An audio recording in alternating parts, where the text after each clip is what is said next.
పూర్వపదం 4వ పదం, ఉత్తరపదం 4 పదాలు, రేవతి 4 పదాలు.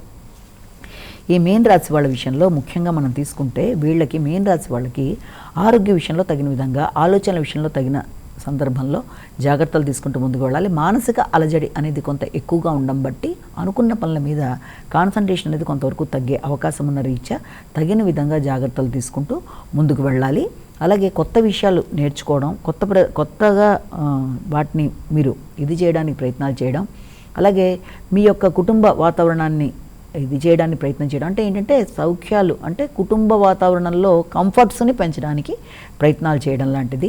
అలాగే గృహ వాహన మొదలైన వాటి కొరకు అంటే కొనుగోలు కొరకు ప్రయత్నాలు చేయడం, వాటి మీద పెట్టుబడులు పెట్టడం, దానికి సంబంధించిన డిస్కషన్స్ చేయడం మొదలైన వాటికి ఆస్కారం ఉన్నప్పటికీ ఏదో తెలియని అసంతృప్తి, తెలియని డిస్టర్బెన్స్ అనేది మనసులో ఉండడం బట్టి చేస్తున్న పనుల మీద కాన్సన్ట్రేషన్ అనేది తక్కువగా ఉండే అవకాశం ఉంది. కనుక ముందు మానసిక ఆరోగ్యం మీద మీరు శ్రద్ధ తీసుకుంటూ తెలియని ఒకలాంటి లోన్లీనెస్, మెంటల్గా డిస్టర్బెన్స్ ఇలాంటివి ఉన్నప్పటికీ వాటిని అధిగమించే విధంగా ప్రయత్నం చేస్తూ వృత్తిపరమైన విషయాల మీద డైవర్ట్ చేసుకుంటూ మానసిక అలజడిని అధిగమిస్తూ తగిన విధంగా ఏదైనా మెడిటేషన్ లాంటివి చేస్తూ ముందుకు వెళ్ళినట్లయితే మానసిక శారీరక ఆరోగ్యాలు కూడా బలపడతాయి, రోగనిరోధక శక్తి కూడా పెరుగుతుంది అని మీరు ఇక్కడ గమనించుకోవాలి.